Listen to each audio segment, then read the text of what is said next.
Welcome to our Visiting Scholars of Color series talk.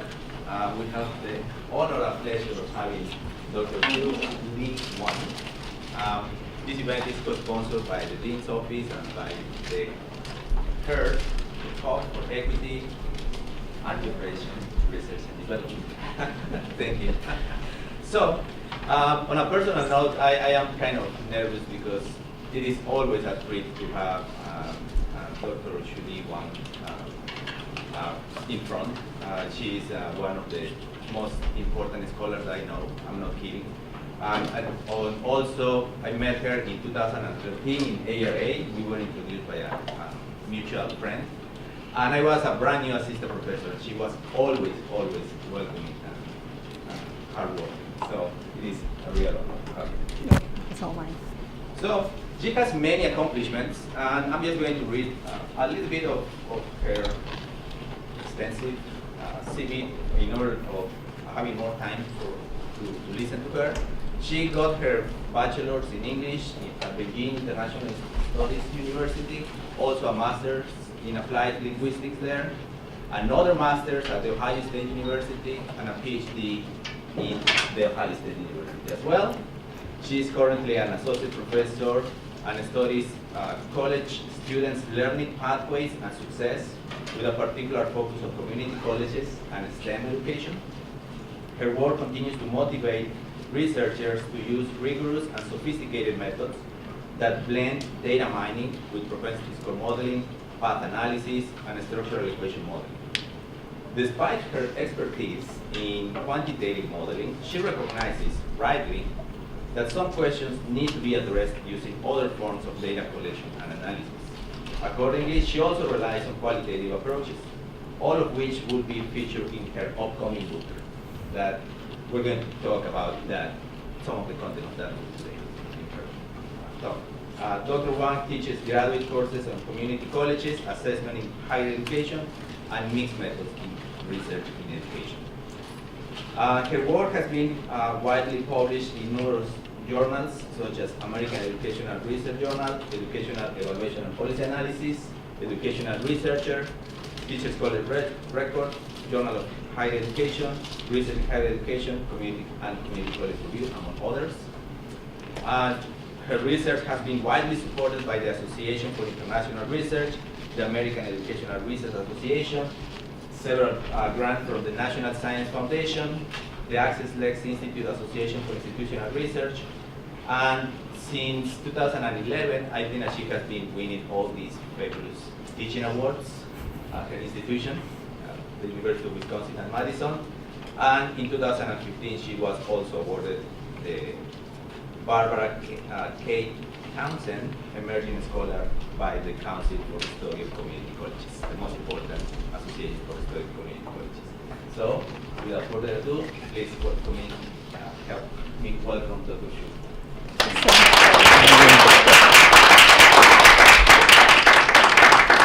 Thank you so much, Manuel, for your very generous introduction. And if you take all the adjectives out of his intro, and I think that's probably more reflective of what I've been doing. And I really thank you for that.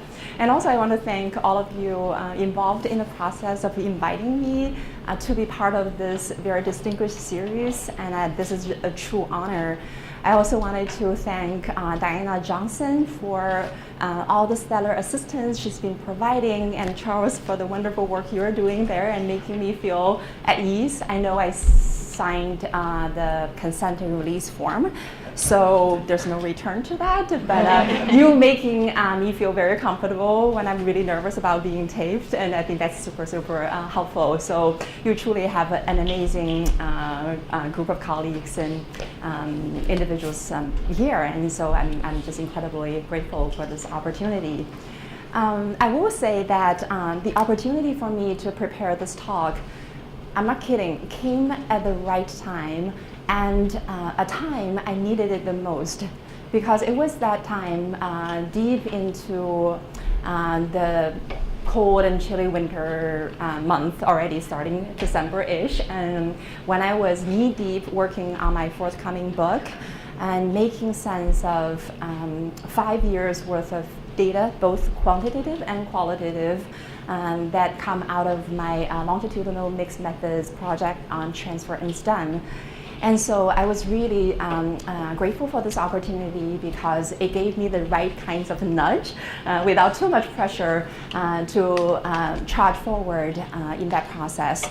And so as my title for this talk already implies, I was looking at transfer in STEM. So I came into this 5-year project with the hope to illuminate clear transfer pathways for 2-year college students who desire to transfer in STEM fields of study and into a 4-year institution. What I come away with, again, as my title might have suggested, what I come away with is something way more complex and nuanced than that. And I've been haunted by this central theme of On My Own, which exacerbates the fact that transfer in STEM is still not equitable. So I wanted to start my talk today with a quote from Katie. I've gotten to know Katie and interviewed her 3 times over the past few years through her participation in the qualitative component of this longitudinal mixed methods project. This is what Katie told me during our second interview when I was asking her about how she made decisions about her future education plans.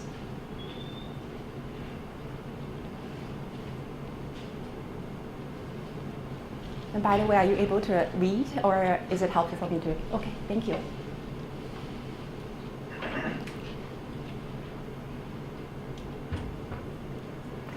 So getting to know Katie and her story and stories like her through this project really reinforced my desire to study transfer and transfer in STEM in particular. But in the first place, how did I arrive at this topic to begin with?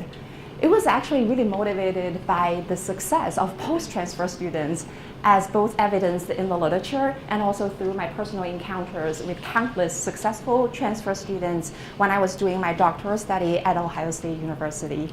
And so based on what I've learned academically, intellectually, and personally, I was really super blown away, impressed by the comparable success of post-transfer students, despite all the stigma associated around community colleges and their students who transfer into 4-year institutions. And then, so ever since then, transfer really has been central to my work. And then particularly in the context of STEM, also around the same time when I was doing my doc program, around 2005, 2006, from a policy perspective, I was troubled by the policy narratives around the STEM shortage, and there was a lot of discussion around we need more diverse talents to attain STEM credentials and go into the workplace in STEM. But then, because I was just new to the community college research, and I was super excited to find any single trace of mention of community colleges in any policy literature. And to my disappointment, community colleges did get their share of mention in those policy narratives around STEM shortage. But unfortunately, it is really around, the narratives were really around sub-baccalaureate, quote unquote, and education to train those individuals with mid skills and to go into the workforce right away before ever maybe any prospect of transferring into baccalaureate institutions. So, and thinking about the sheer talent community colleges serve, and we know that nationally overall they enroll nearly half students at community colleges were students of color, as compared to 42% at 4-year institutions, and definitely a whole lot more first-generation students as compared to those at 4-year institutions. If you look at STEM enrollment nationally in particular, and this is my own analysis, so of all transfer intending program students, these are not just random, like incidental course takers and who attended community colleges for self-fulfillment, which is important, but this is really transfer intending program students. 40% were in STEM fields of study, and among them, 36% of them are students of color underrepresented in STEM fields. So if we're really thinking about growing the STEM talent, a diverse STEM talent, we need to really think about the vast potential of both students and community colleges serving these students and thinking about a path for them to move forward onto baccalaureate STEM degrees if they so desire. So not all students transfer, however.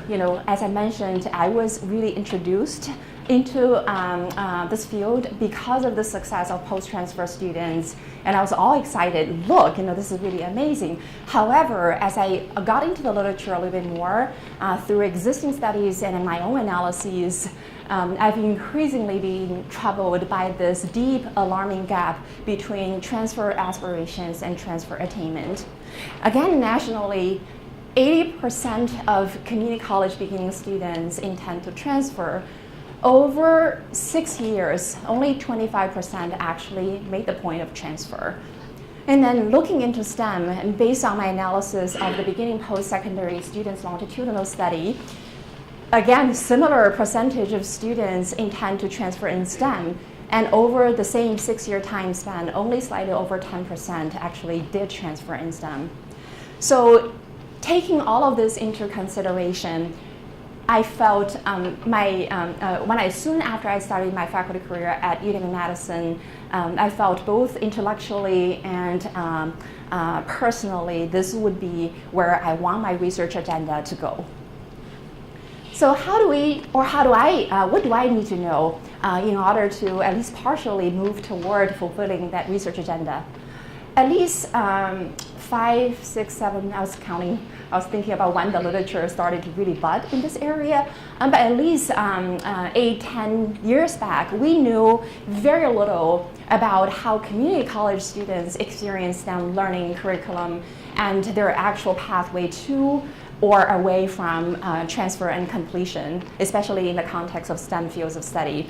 We also had very limited knowledge. Until this day, we still don't have enough understanding of the nuanced ways in which disparities in the STEM transfer context and learning and attainment manifest themselves. So this is a very, very under-addressed area and continues to be that way. So at least when I was starting off, I was really hoping to tease out how students actually experience their STEM pathway, starting at community colleges, but hopefully onto 4-year. But also, I was even more hoping to disentangle some of the disparities within the actual process. In response to these two main areas of research in my research agenda, I started this longitudinal sequential explanatory mixed method study back in 2014. And my partner institutions and also my research sites include 2-year colleges with a transfer mission as part of their institutional mission, because I don't want to penalize institutions where career or technical education is their focus. So my partners and research sites are those institutions with transfer as part of their institutional mission. And also my student population and eventual sample include students beginning in STEM programs, or if they haven't declared a major just yet, as many community colleges, students do not immediately declare a major, but for those who haven't declared a major, they started in a STEM course, non-remedial STEM course. And so these are my student sample for, with those colleges. And so I collected, working with a talented team of researchers, we collected survey data, longitudinal 3 waves, and then we also interviewed students in between surveys. And finally, we have the good fortune of also having administrative records and transcript data as students move forward. We're able to tease out the kinds of courses they took and whether they transfer or not. And this also includes the National Student Survey Clearinghouse data. Yes, NSC data supplied by my amazing institutional partners. So to further illustrate the process design, this is pretty much the evolution of this project. And I won't read everything, and so this gives us a snapshot of the sample size for the survey. And overall, we have been able to maintain a reasonably high response rates. And these are the initial students who participated in the baseline and consented to being a part of the study. But ever since then, we've been able to maintain a very healthy sample size. And then in between the surveys, we did follow-up interviews, and with the final follow-ups still ongoing. And it does take a village, and this is really the probably the right time for me to acknowledge my talented research team members, and they're all listed here. And also, I want to thank you, give a thank you to my partner institutions. It's not a very easy thing to collaborate with four-year-based researchers, and they really put themselves out there and in collaborating with me on this journey. And finally, I want to acknowledge the National Science Foundation to fund this work to begin with. So before I get to some of the findings, who are the STEM transfer aspirants? So very much aligned with the national data. In this particular study cohort, 73.3 started in fall 2014 with the initial goal of transferring into a four-year program. So their aspirations are pretty high. And then also just I have the data, but I thought it's probably just too many slides. But in terms of the demographic composition of the study cohort, it's also fairly representative of their national counterparts in terms of looking at the national data. So in terms of my major findings, and today I wanted to share 5 salient takeaways out of this project. First, I wanted to share with you a little bit about eventually, over the course of the study, where students eventually landed, and I call them momentum trajectories, and there are 4 of them. And beyond that, more kind of horizontally, cutting across student participants, I also wanted to discuss how students navigate their college experience in order to figure out transfer. And then what goes on within the STEM classroom? What about student learning experiences? What are some of the common salient themes in terms of the classroom environment and the classroom experiences? And then, as alluded to earlier, in light of the aspiration attainment gap in transfer, there are huge disparities. And today I'm going to talk a little bit about the disparities in light of gender and race. And that's, we're going to come back to that in a minute. And then finally, there's this obvious decline in initial STEM transfer aspiring students' educational goals and plans. And then finally, I wanted to touch a little bit about what are some of the underlying factors in terms of their declining transfer aspirations. So first, I wanted to talk about the 4 momentum trajectories. I want to show you 4 of the study participants here. Jordan, Seamus, Kanda, and Katie, they each represent one of the 4 trajectories they eventually landed as the official close of the study on the quantitative side. And this is based on an integration of their survey reported data, but also we have data from the National Student Clearinghouse to kind of tease out indeed where did they transfer, if they did or not. And by the way, I asked students to pick their own alias, and whoever they felt like that's representing who they are. So Jordan and his peers, and they followed this linear upward trajectory. So students in this particular trajectory, they transfer into a 4-year institution within 4 years of beginning their 2-year college education without much hurdle.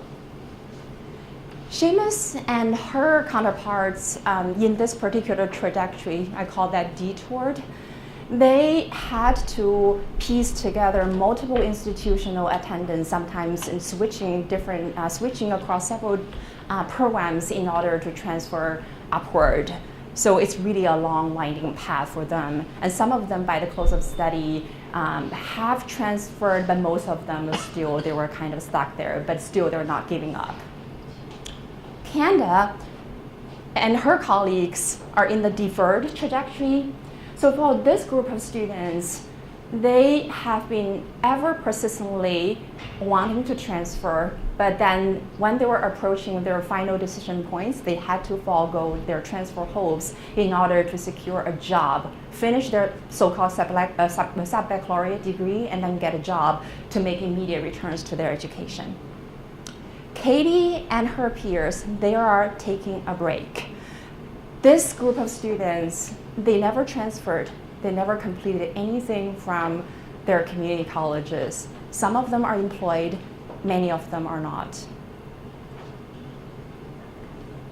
So let's hear a little bit more about these individual stories. Sorry, yeah, go ahead. So going back to the previous slide, is this to imply that like the deferred group is the only group that has like these like economic considerations? Or is that also present in the detoured and like take? It is present across all of them. I will have to say, that's such a good question. I will have to say for this particular group of students, financial concerns are the deepest. Okay. And what percent of the sample fell into each of these four groups? Yeah, I wonder whether I cut that particular slide. I did. I have that one actually here printed out. Actually, I know the answer. In a hopeful way, close to 40% of the students were in the upward trajectory. However, only about 16% transfer in STEM. But I'm not holding that against them because once they transfer to 4-year, it's still exploring, and some of the students are not able to transfer into their major right away. And then another slightly bigger category is in the break. Slightly over 41% in the break, and then with deferred is about 11%, and then with detoured about 9%. Yeah, I'll have to check my numbers, but they're pretty close. Great. Any other questions at this point? Thank you. So in fall 2014. Jordan started at his local 2-year college with a very, very firm desire and plan to transfer into the flagship's engineering program. And so this is Jordan's background, and he identifies as a white male, come from a single parent household, and his mom had a bachelor's degree, and they're from kind of sort of high middle family income background. And his mom was determined to offer Jordan a lot of support financially and emotionally. So when I asked him during our first interview about why he chose the local 2-year college, and then about what he thought was his prospect in terms of transfer, this is what he told me. I'm just getting my general education out of the way, and then I'm going to transfer to Capital. It is easy to transfer from Hughes College to Capital. What Jordan did not see coming was how vague those transfer requirements were, and how he had to search across multiple layers of mechanisms in order to figure that out. So when I saw Jordan the second year, he was already knee-deep into figuring out the transfer requirements. So I was asking him who at the college, or what kind of resources at the college were available to you for you to figure out transfer. And this is what he told me.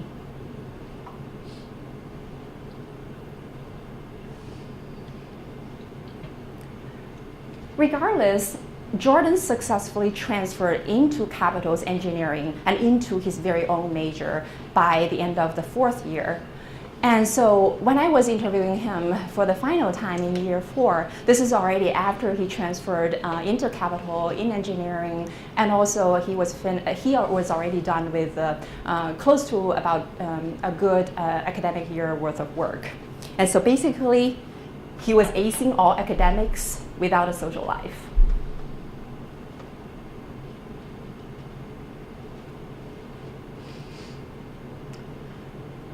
Shima's past was very interesting because before she attended the local community college, when she first became part of our study, actually several years before that, she did go to Capital's engineering program. And with her background, she was heavily recruited on a scholarship program that was really designed for recruiting talented students of color, especially women of color, into STEM fields of study. So she spent about a semester at Capital, and during this transition, advising was glaringly missing. And reflecting on that experience, and she was appreciably frustrated with both the advisor but also herself.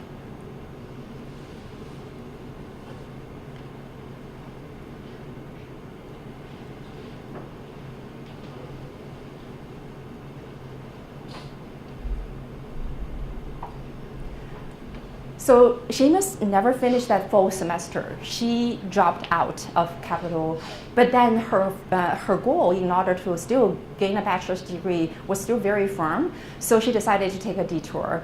She went to the local community college and wanting to figure out a relatively cheaper but kind of pretty straight path back to Capital. And then she had to switch a couple of programs in order to find the best program fit. And then it's during this process she found scheduling was next to impossible.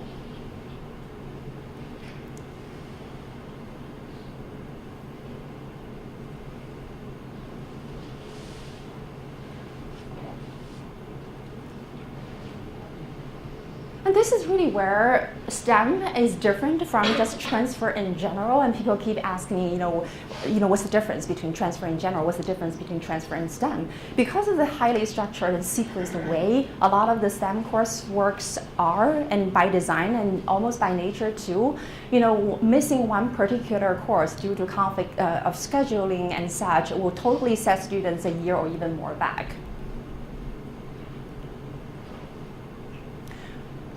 So during our final interview, Seamus was really thinking about, I was asking her, looking back at your experiences across these institutions, these programs, what did you have to say? And she told me, I've already wasted the last 6 years trying to figure out what I want to do. If I could do it all over again, I would have definitely picked a two-year college and then going to Capital. And when I go back next time, you just have to actually talk to your teachers, which I didn't do, and your advisors. So Seamus was actually having a pretty, in her own view, supportive system or overall college environment at Hughes rather than at Capital. And she was just not able to have this whole transfer program completely figured out, and so she's still stuck in this loop. So let's talk about Kanda. Kanda identifies as a Native American woman, and she comes from a low-income family. And her dad has an associate degree, and her mom did not have any college experience.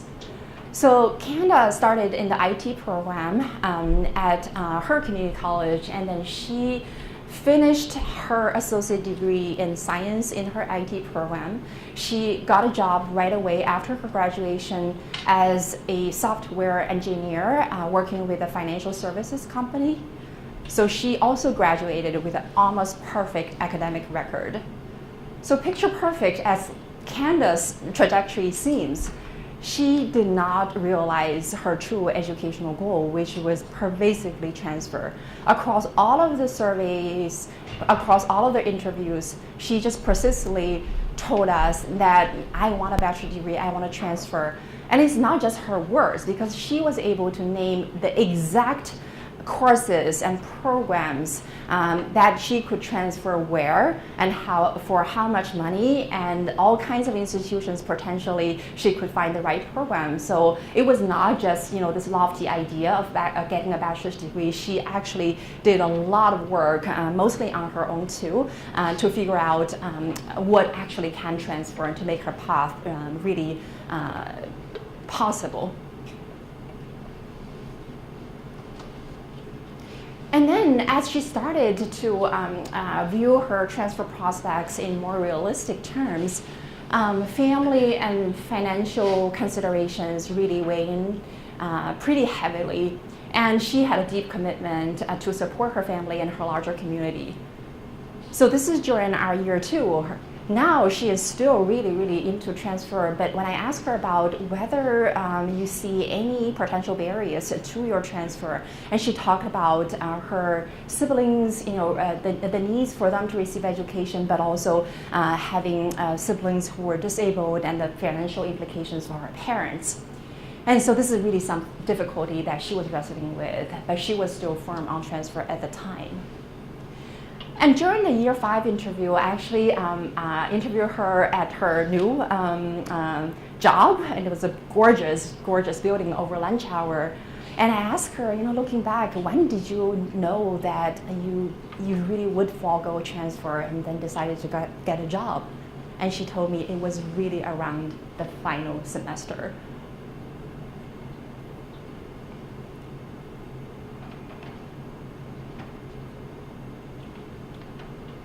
Finally, let's go back to Katie again. Other than identifying as white, Katie could not be more different from Jordan. So she's a female, she's a first-generation college student from a low-income family. She also has attention deficit disorder. And she started in a chemistry, kind of foundational transferable chemistry course. And when I saw her the first time, she described to me the double-layered ways in which her chemistry course was way in over her head. A, there's a lot of memorization only, and then she is not good at that. And B, she can't deal with noise with her ADD and some other mental health issues she disclosed. And so she was trying to talk to the instructor about it, but the conversation was very brief and did not go anywhere because the instructor, in all supportive ways and probably very well intended, reassured her, you don't appear to be struggling, I think you're doing fine. And so Katie did not know how to reveal what she really wanted to reveal. So at the end of the first year, and that's when I interviewed her, and she was recalling that experience, and she said, I don't think I had the awareness to say anything about it, like, I don't get the lab, I don't understand how to work when there's noise, and So eventually, Katie never finished that chemistry course, and this one really became a gatekeeper rather than a gateway onto something greater. So Katie's transfer prospect never moved beyond that either after a few failed attempts. So as I saw Katie last time, that was year 4, last summer, she was unemployed. She left college without any credential, and obviously she did not transfer. So as you might have already gleaned from these 4 individual stories, and there are many of their peers falling under the same trajectory, none of them, I would say, really navigated a super smooth path to transfer. But there are notable differences associated with each of these trajectories, and there are important differences that we cannot really ignore. And so I want to show you some basic descriptives in terms of these 4 trajectories and by participants' characteristics. And this is a very interesting chart in that relative to their distribution in the full sample, women kind of proportionally more and end up in these 3 trajectories rather than taking a break. This is a somewhat hopeful finding thinking about women's underrepresentation in STEM, but also truly it speaks to the remarkable resilience demonstrated by the women participants. I have more qualitative findings to share with you later. And other than gender, though, other characteristics in terms of how they are associated with where the trajectories are pointing toward, and it's a pretty obvious observation descriptively, and we will see that basically the more resourced, the better resourced, the more resourced the students in terms of their family and their prior academic preparation. This high school level of math is very remarkable because it really is not just math, it's really about the kinds of education opportunities you've gotten in terms of the quality of the high schools you attended.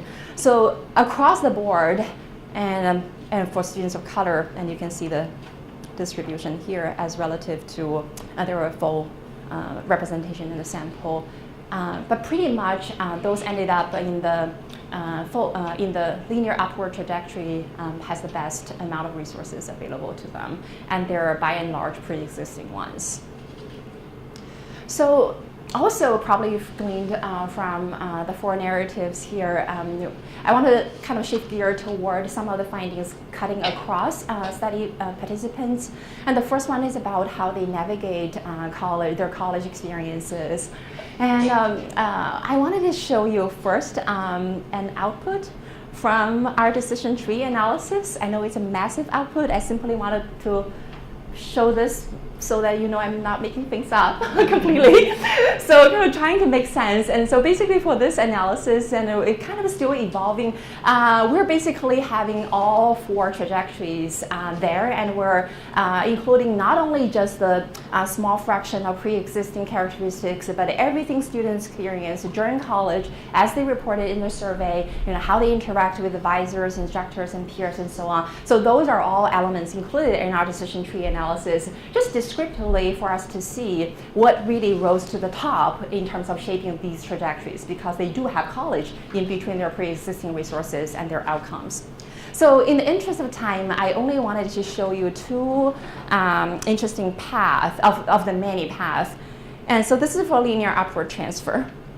I'm trying to translate this into plain English and that I can understand. So if a student has high school math, algebra 2 and above, with family income greater than 60K, is a male, interestingly, never rarely discuss transfer advisor, somewhat understand transferability of the credits, reported little to no support from friends, they ended up linear transfer trajectory. This is one of the paths toward linear upward. In the same way of interpreting this data, this is another one of the other paths when it comes to deferred. Relatively good math, lower income, little to no financial support for transfer, female. And this is where they were. So as you see probably from here and also kind of individual stories, this is what is largely missing here. It's still their existing, previously existing resources that truly are prominent in their in the kinds of factors and things that matter in charting their trajectory. So further looking into the interview data, also cutting across participants, and this is really, there's a pervasive theme of on my own, and students basically across the board, they harbor a lot of doubts and uncertainties when they are trying to visualize transfer. And they do, don't get me wrong, because I'm a big advocate for community colleges, and the students do also mention supportive instructors and advisors and such. It's not like they're not part of a web of support. But then the support they offered exists in really incidental and unstructured ways. And so much so, it really requires a lot of know-how and previously existing capital in order to locate them, and sometimes just depending on pure luck. And so, by and large, the institutional side of the story is largely missing from our qualitative interviews whenever I ask about, what's helpful for you to when you figure out transfer. So you don't hear a lot of the institutional side of the story. And in general, students adopted a very individual approaches to negotiating their path toward transfer. So then, beyond just a larger scope in terms of thinking about engagement and navigation regarding college in general, what goes on within the two-year college STEM classrooms? This is something I was not completely shocked with. At the same time, just how important and how central math is, regardless of the STEM disciplines that we're in, was still pretty interesting for me to notice. And so you already saw from the decision tree, you know, high school math really rose to the very top. This is the top layer of setting people apart. But also through the interviews, regardless of how good of an experience or how poor of an experience students have with their STEM learning or math in general, math is really at the core of their identity as a learner, and also as they visualize their future path as a potential transfer student. So for instance, and this is what Katie shared with me, talking about the potential of transferring STEM, especially in the field of engineering or any engineering type of study.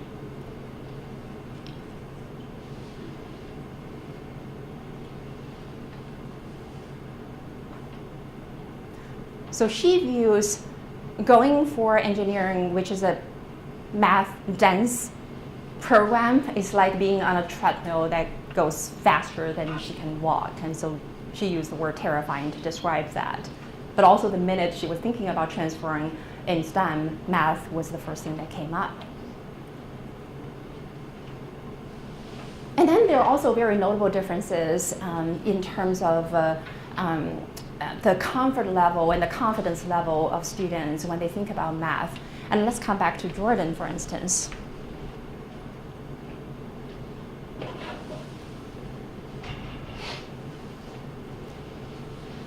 Jordan was actually having a hard time answering my question because he was really, you know, kind of visualizing his thing about transfer on his own, and he mentioned his mom quite a lot, but oftentimes it's on his own.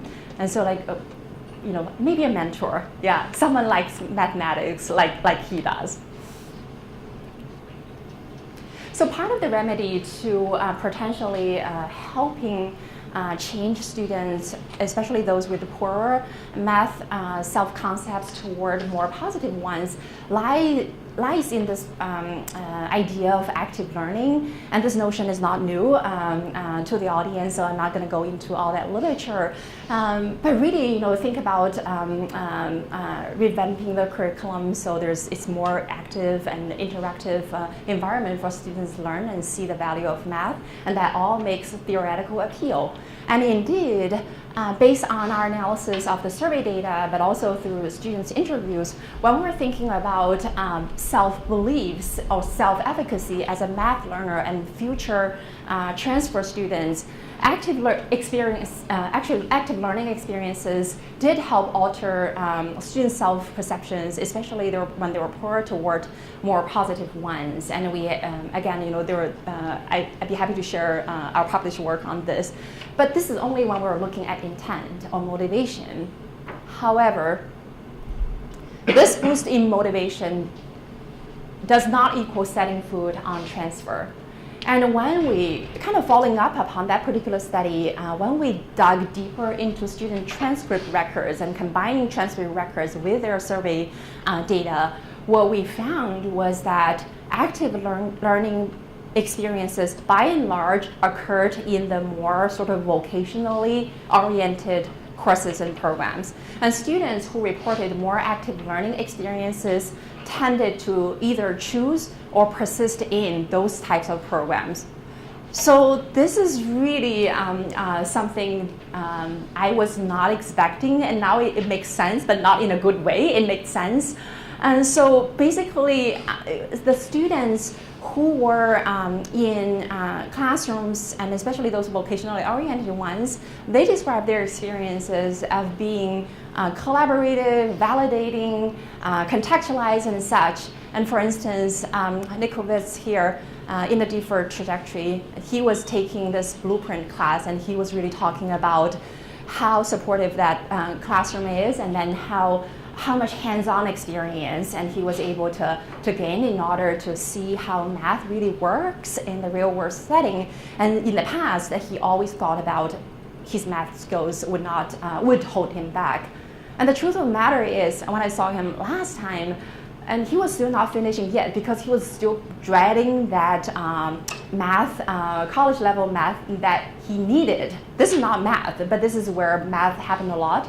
But he was still dreading and putting off taking that college level math that would fulfill his graduation requirements because he heard a lot of things about that math class that kind of intimidated him.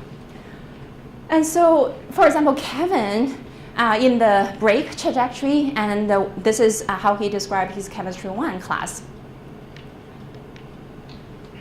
which is transferable.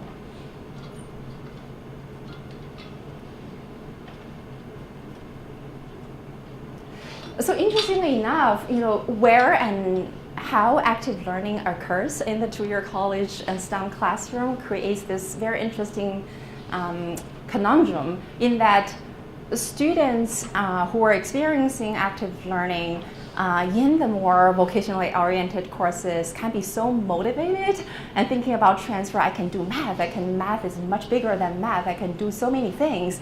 But then they were so motivated, but at the same time, because of where actual active learning is occurring, they were kind of steered away from the transfer path because they're more drawn to the kinds of classes that offers them these kinds of experiences. And then in light of the issues around equities and disparities in particular, one thing I wanted to there's many, but particularly I wanted to share some of our findings with regard to gender and race. So this is based on our analysis of the survey data in combination with students' transcript records. Building on this idea of aspirational momentum, and because we were trying to analyze the data as students go and see years later whether they are still maintaining their aspirations in terms of transfer in STEM, and we're analyzing the survey data in terms of all these domains of transfer support or services they can potentially tap. And then there were multiple items under each of the domains. And so basically we want to see whether these kinds of supports matter, and then more importantly, whether there are any disparities in the process, and whether they matter for different populations of students in different ways. And so this is what we found. So for students who reported more support for transfer coming in, this is support from their family, friends, and peers. And support is positively related to students maintaining their aspirational momentum in transfer in STEM for white students. But actually for Black and Latinx students, when they report more support for transfer, actually they're less likely to maintain their aspirational momentum in transfer in STEM. So one of the possible explanations, I was still trying to tease out the qualitative data a little bit more, but one of the possible reasons is that those students of color can be motivated coming in, with strong support from family and friends and such, and they were putting themselves out there more to explore. And apparently something in their experiences was turning off or what's off-putting. And without a lot of the data yet, I am hesitant to make conclusive remarks on that, but apparently something went wrong in their exploration of their potential to transfer in STEM. And then in terms of women, so this is another troublesome finding. So in terms of transfer service usage, this is really meaning like taking advantage of transfer advising, either walk-in or online, those type of things. And so transfer service usage is positively associated to maintaining aspirational momentum for men, but negatively, this is statistically significant too, and negatively associated, this relationship was negative for women. And for women, I do have some qualitative findings saturated enough to make some inferences there. So across our interview data, really being a woman in STEM has never been a smooth journey for them.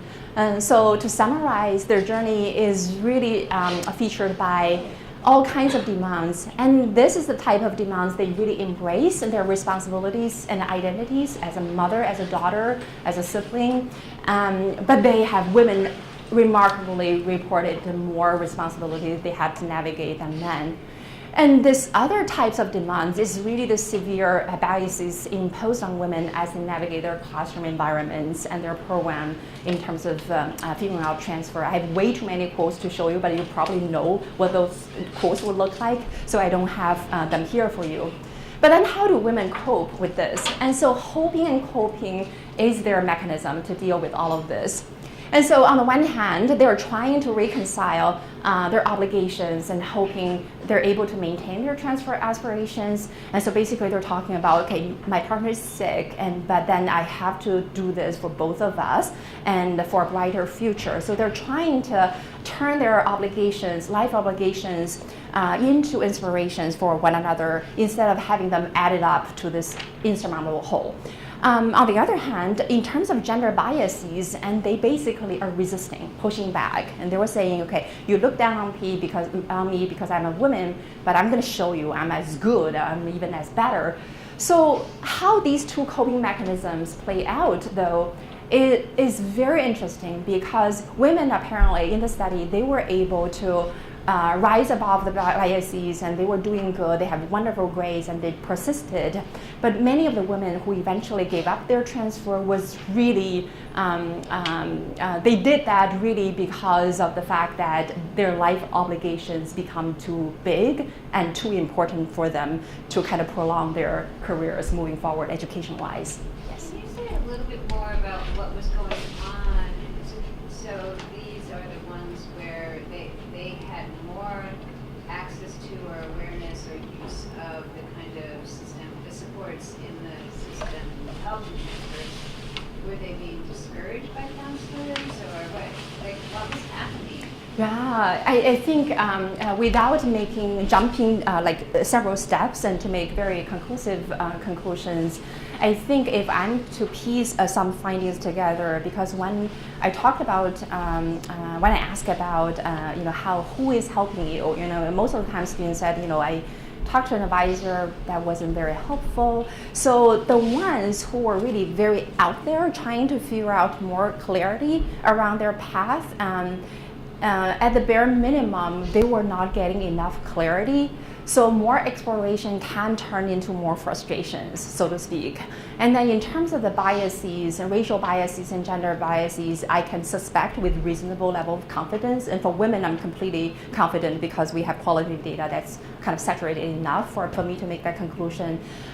Race is interesting because students of color, they were, when I asked about what it's like, being a black man, for instance, in chemistry and engineering, and they, I would want to trust our report because of the, the nature, but it could be a trust issue. But however, I do suspect that they were not necessarily registering even if racial bias does exist, because gender biases, at least in this study, it manifests themselves in very, very explicit ways. This is a guy thing, for instance, and then peers will comment on that. But with race, it's so much more implicit sometimes. But I have a window from, for example, talking to students who interview with me who identify with white.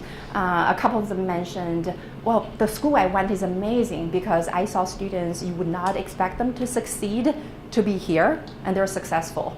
So, when I was trying to follow up, it's difficult to follow up. When I was trying to follow up, and there's silence. So I'm not saying, this is going to be a very sort of valid set of findings, but I have my suspicions. Thank you. So yeah, I think in the interest of time, finally, I just wanted to talk a little bit about how I make sense of the declining transfer aspirations, especially among those initially set to transfer. It is not as simple as institutional cooling out students, as this term cooling out, many of you are familiar with, or as simplistic as just students don't know what they want. They just report high aspirations. It's really a very complex interplay between their own sense making of their transfer goals in light of their larger life schemes and how opportunities are structured and communicated by the institution.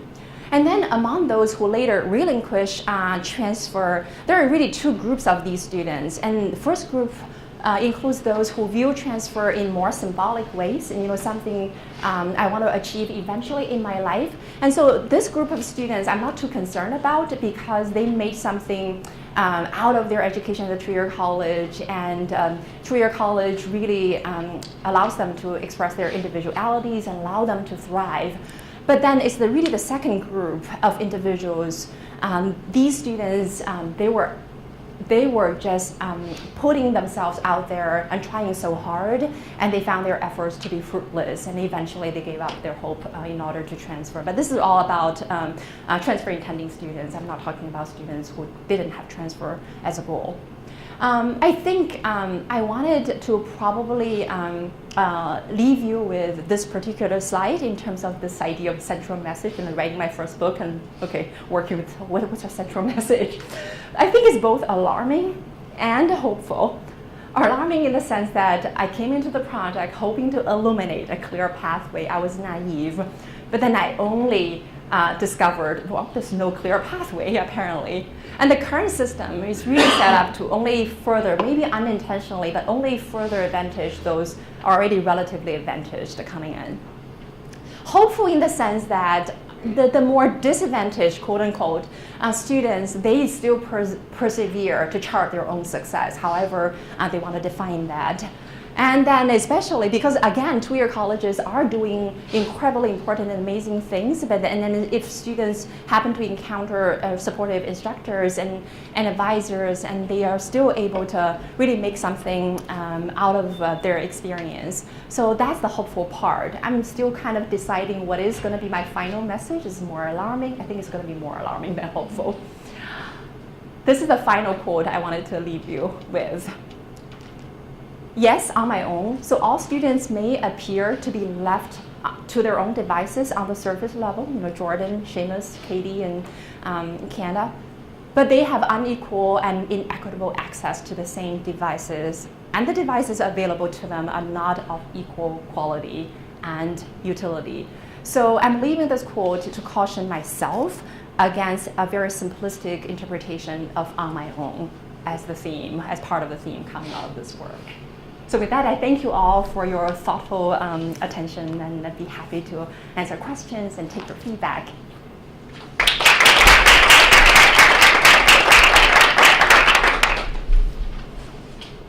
Go right ahead. So one small question and then a bigger one. So I might have missed at the beginning, how many community colleges were represented in the sample? I know you had students. Right, yes, and without revealing too much about it, and you may have an informed guess, but we have to do this right. I would say if we're talking about campuses, 15 of them. Okay. So I guess related to this, and maybe the definition of the second devices, I understand the institutional story is not played out as much here, but at least when you were discussing a lot of things, I was wondering was, what are the different advising structures at those 15 institutions that influence how students access those resources? What are the co-requisite requirements, developmental education, what type of pathways exist there, what are the articulation agreements? So I know that wasn't necessarily the focus, but from your interviews, do you have a sense of how that kind of influenced those students? I do, and I'll try to answer your question in a satisfying way. Thank you, that's such a good question. I will say there are better articulated programs, definitely, and they, when that does become part of the picture, it definitely benefits students to a notable extent. And so when I was slicing the trajectories by the types of institutions, and you can see clearly proportionally more students in the linear upward trajectory concentrating in those institutions based on how articulation is really part of their experience, most definitely. But then that kind of difference is not as notable as, especially when it comes to income. When income is into the picture, that is not as prominent as income, for instance. Yeah, thank you. Yes, please. Thanks for the talk. Could you go back to the slide with the gender breakdown of the trajectories?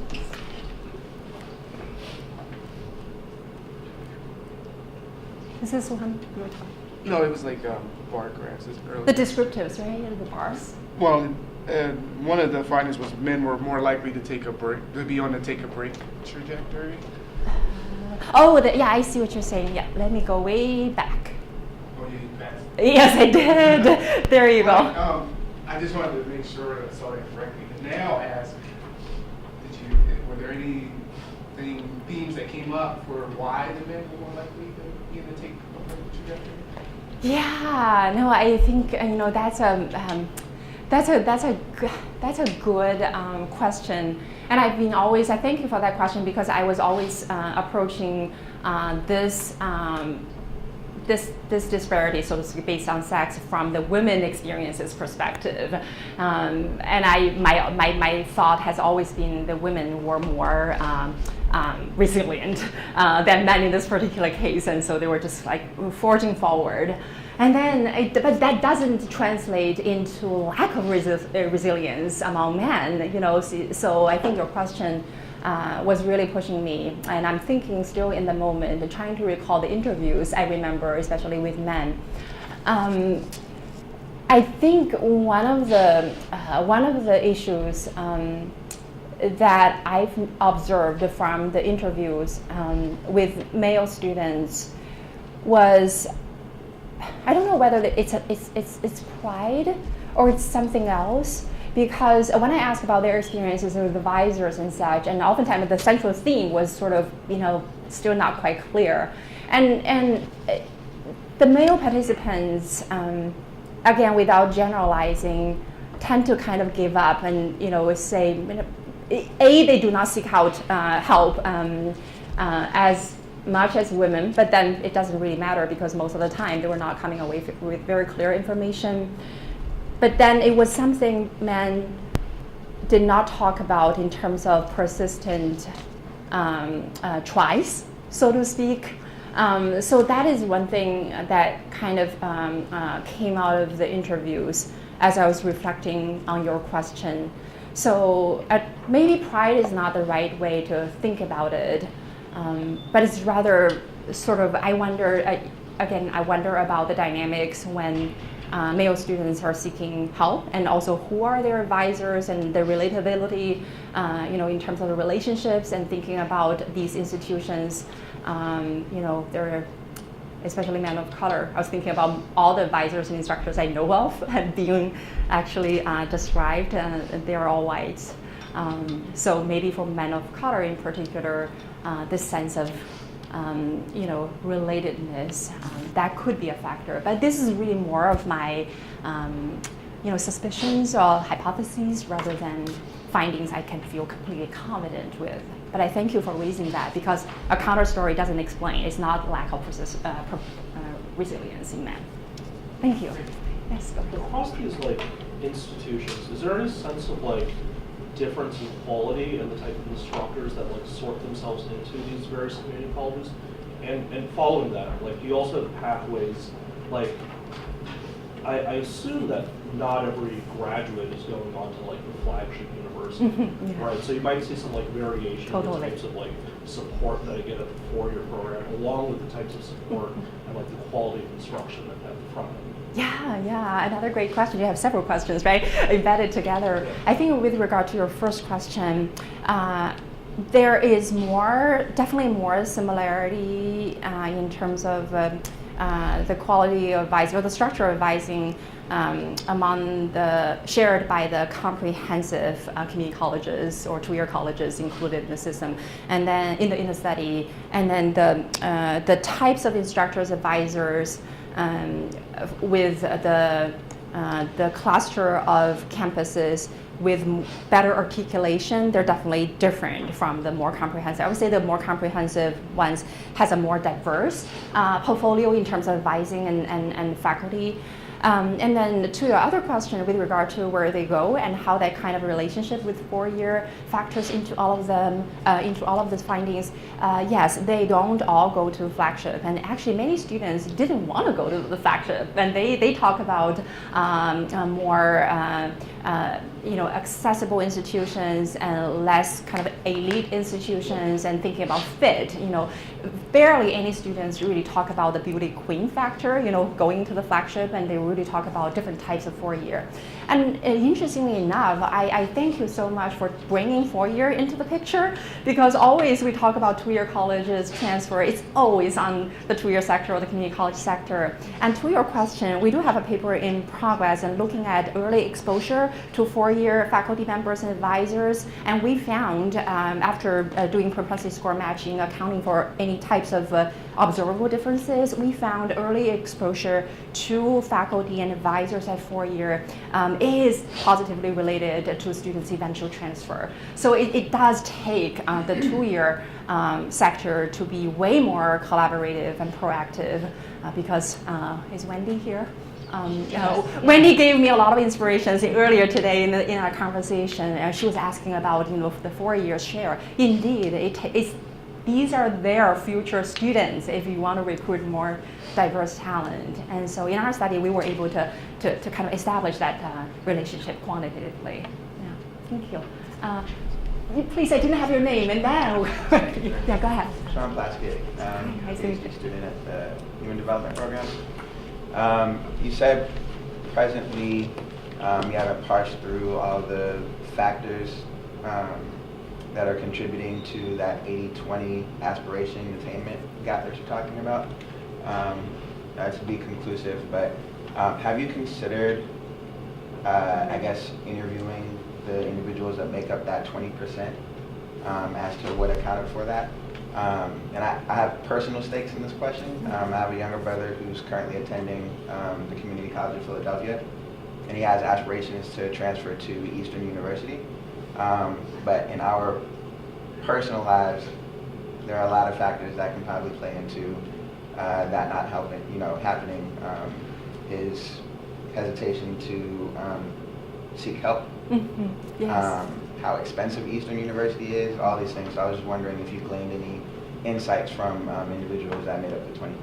Yeah, you already helped me answer your own question to a large extent, and I thank you for sharing your personal experiences as well, because by design, those students are our students in the study, and because they are the taking a break, some of them are in the taking a break, and some of them are in the deferred, because the detoured ones are still holding on to their transfer, but then the deferred and then the taking a break trajectories include precisely the students you were describing. And indeed, I will say for the ones who is more of a detour trajectory, deferred finances are the biggest factor that they want immediate returns right away. And so affordability definitely huge for those individuals. And for those who are just not able to either transfer right away and not just either because and not earning a credential from their institutions. These are the individuals who, at least based on the interviews we've conducted, these are the individuals experience adversities in life in multi-layered ways, and this is a very, very true and kind of it's the kind of findings that is not new, but that will keep you really sleepless, and then it's very much coinciding with what you're sharing with me. So I thank you for that. Yeah, sorry. My attention span is only 5 seconds. Sorry. I'm just really struck by the policy implications of your advising finding that it was negatively associated, I think, for females who encountered a white male advisor, and I wanted to know more of your thoughts on that, because to me it's like there's a lot of attention on like the advising ratio both in K-12 and in college, and how it's like, oh, we just need to increase the number of advisors. But you're kind of, it's suggestive that saying that like that's not a solution if the advisors we're hiring are all like upper income white people. Or they did not have good professional development and or just the real understanding of all kinds of isms sexism, racism, all of these things, and implicit bias, all of these things. I really feel, I'm not blaming community colleges. I would defend community colleges to my dying breath. It's really about they were so under-resourced and so underfunded. They don't have any kind of rigorous professional development to begin with, right? They were so understaffed, 40,000 students served by 7 counselors. Imagine that, right? So, but still, at the end of the day, your question is so important because I think there's a lot of hidden issues in advising that is not addressed. And in fact, I did prepare, there's more actually to my first. I think one of the things is really, there's got to be ways in which, there is enough professional development for these, and so they are, with all their good intentions, they can check their implicit bias, or even sometimes just maybe blatantly sexism or racism that they were not aware of, right? So tackle these things spot on. So sometimes, as a community college researcher, that's what I identify with. We're hesitant to critique two-year colleges simply because they're underfunded and they're serving a democratizing role. At the same time, they don't represent, the advisors and faculty members by and large don't represent their student population, and that's a problem. But then that's not as important as really checking their own practices, revisiting, revamping, and tackle all of these things head on. I think that's really going to be an important policy implication that is probably difficult to act upon, but then that shouldn't be the reason to not push that envelope. Thank you. Yes, go ahead. Yeah, so I think my question kind of goes to that and Jeremy's earlier one about articulation agreements and these structured pathways. And so I think that this is exceptionally important work and is shining light on an area of students transfer from community colleges to four-year institutions that we haven't historically thought about, right? I think the rhetoric in the area now is that we need to create these pathways for students. That previously students didn't successfully transfer because there were quite literally structural barriers from going to community college A to University B or something. And what does one do with an associate degree in applied science? Right. What program does that transfer Right. into? Right. But it didn't seem that any of your students, at least what was shared here, identified a lack of availability of coursework, or specifically true gatekeeping courses, or specific information constraints about being able to transfer. So I think I would be interested to think more about that. And I don't know about the sample of the 15 campuses, if they have already been subject to some state or system policy where they already have all of these structured pathways, or if some of them do and some of them don't. And I know you mentioned there may be some differential experiences of students that are in these pathways or Totally. not. Yeah. But that's just unique, right? I feel like state policymakers are now thinking about creating these pathways because they think that's the issue. Yeah. But it seems like we're actually too far in the process for those to be the true policy implications or time to step in. Yeah, spot on. And the policymakers, speaking of which, they are thinking about it. Because most recently, I was having a conversation with one of the staffers in the state, and we were talking about revisiting and potentially redesigning the transfer articulation across Wisconsin's multiple layers of two-year colleges. They have UW colleges, and then the Wisconsin Technical College, and so forth. And so definitely, there's a lot of potential there. And to your very thoughtful question, I think there is, at least descriptively, there's a difference between student pathways, kind of across the two different systems.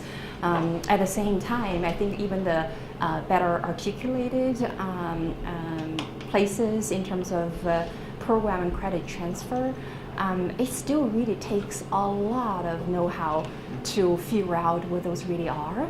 And when I first went to Wisconsin, I was blown away to see they have a transfer information system. Basically, I click this and that. And then soon after that, I found out about it can be so dated. It can give students the total wrong information. And in my interviews, I asked students whose colleges participate in the transfer information system. I said, have you heard of that?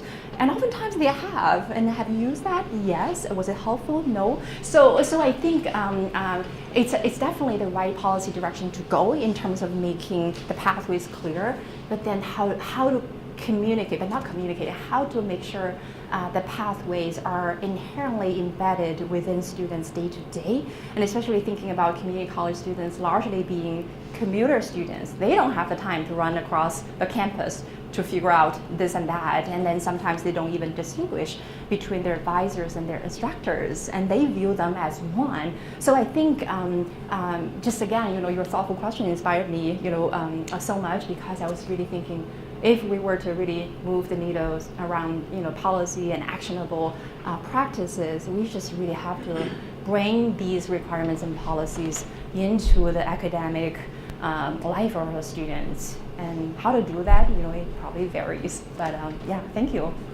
Yeah, go ahead. And then you help me keep track. Well, what, from the perspective of the four-year schools, the receiving schools, what either policy or practical incentives or disincentives do they experience to make the transfer process more manageable from their end? Yeah, this is such a difficult question, an important and difficult question to address. And in terms of the incentives, I think I genuinely believe that a lot of places and four-year institutions in this particular case are genuinely wanting to recruit students from diverse backgrounds, and then also they genuinely recognize that potential, within two-year college beginning students. But then whose responsibility that is really open to interpretation. I mean, from their end, it's almost like, let's do this, but then they don't travel to two-year colleges, and they, right? So not always, right? So it's kind of still like, we're opening doors, and we're sitting here and waiting. And so what the incentives from a moral perspective is that if you truly value diversity, but really beyond diversity, equity and such, you have all kinds of ways to recruit diverse talent, especially in STEM. And a lot of STEM, all STEM programs at 4 year, they were really, have this equity flag on. So that would be, incentive, the right incentive. But then other than that, I'm having a hard time visualizing the incentives that would truly be fundamentally shifting the four-year mentality. Tuition, right? Because they could transfer courses in, so it's not 4 years. I mean, I can think of, and they might be seen as more risky, so I can think of lots of reasons that they don't do it. Right. That would, negative incentives. So yeah, true, and it's still very true in terms of transfer stigma. And many four-year college faculty still hold, against community college transfer students. And so kind of for them, they wouldn't say it loud, but then that's a disincentive, thinking, I'm not going to be having equally academically prepared students, for lack of a better word. Yeah, so putting everything together with what these people were saying, the number of pathways that are provided for students, they will probably vary per different community colleges. I wonder how many of the negative effects we're seeing is from the too much choice. Oh, yeah, this is such a good question, too. Yes, I'm in for a treat. I love all of your questions. Just a side comment. You're familiar with the guided pathway approach or reform? No, but just in general. Right, because you reminded me of the major rationale behind guided pathway reform. It's a major national reform in terms of charting very clear well-articulated pathway for students. That's the intention. But guided pathway reform is very complex, and so I'm not definitely saying, let's do that. But the idea behind that is that traditionally and historically, community college students are picking and choosing programs and courses in this notion like self-serving cafeteria freestyle kinds of approaches, and there are so many choices, and there are behavioral econ theoretical backing in terms of limiting choices, again, well-intendedly limiting choices, so the so-called good choices would be fewer, and then you wouldn't be distracted. And I think that's the idea behind that. And since you mentioned that, I would encourage you to look into a guided pathway, because you're spot on in terms of the potential confusion. that may cause when students are having so many different choices, right, competing pathways. So yeah, thank you. And I think I have the final question. Make it easy on me, please. No, thank you so much for all of this. What are your thoughts about the recent mergers that have happened? So, for example, Yes. Perimeter Yes. College, Yes. Georgia State University, they Yeah. apparently are doing amazing things in terms of increasing these transfers and whatnot. Yeah, no, that happened in Wisconsin too. Manuel was talking about the merger, like basically in the past, like local two-year colleges now became officially part of the four-year campuses nearby, and that happened right in Wisconsin as well. We went from 13 UW colleges to 4 regions, and then we went from, just last year, we went from 4 regions into no two-year colleges anymore in the UW system. They're all part of their nearby local four-year institutions. I have to say I have mixed feelings with regard to that. I think the rationale provided was, better pathway for students because they started now at a 4-year and it's regional. And another rationale, at least in Wisconsin, was that UW colleges had been experiencing declining enrollments, and so from an efficiency perspective, and so I guess policymakers and the system leaders decided to basically dismantle the UW colleges altogether. At the same time, any policy, as you well know, has its unintended consequences. So I wonder about the types of advising, because students are still locally bound, and the types of advising they're getting, and also sometimes there's a lot of students, at least in my study, they really resonate with the mission of a 2-year community college. They even say that. They said, my community college and so on. And so there's a lot of fit. Seamus, I'll go back to Seamus. Seamus went to Flagship. Basically, she was not, she went there not necessarily by choice. She was like, oh, this is an amazing scholarship opportunity for women of color like me. I could be interested in this, and I'll go. And her mom was really nudging her into that program, right? So, and she looking back, and she had experienced it all, and she said, I would have rather started here. This is like where I had a sense of belonging. So I don't know. I don't have an answer. I'm going back to the advisors. Apparently what is working there is that whatever X amount of money they save, they actually invested in hiring more advisors at Georgia Perimeter College. Oh, that. So it is that. That's great. So that's elsewhere, right? Yeah. Okay, because it's the opposite in Wisconsin. Guess who gets, their jobs kind of, gone or. Well, we have exhausted an hour and a half. So this speaks very highly. Thank you all so very much. We have a small token of appreciation. Oh. We're going to mail this to you. Oh, thank you for doing that too. Wow, this is incredible. Thank you so much. It's a true honor. I super appreciate your thoughtful engagement. It's really intellectually rewarding for me. Thank you all. Oh, this is nice. Thank you all for coming.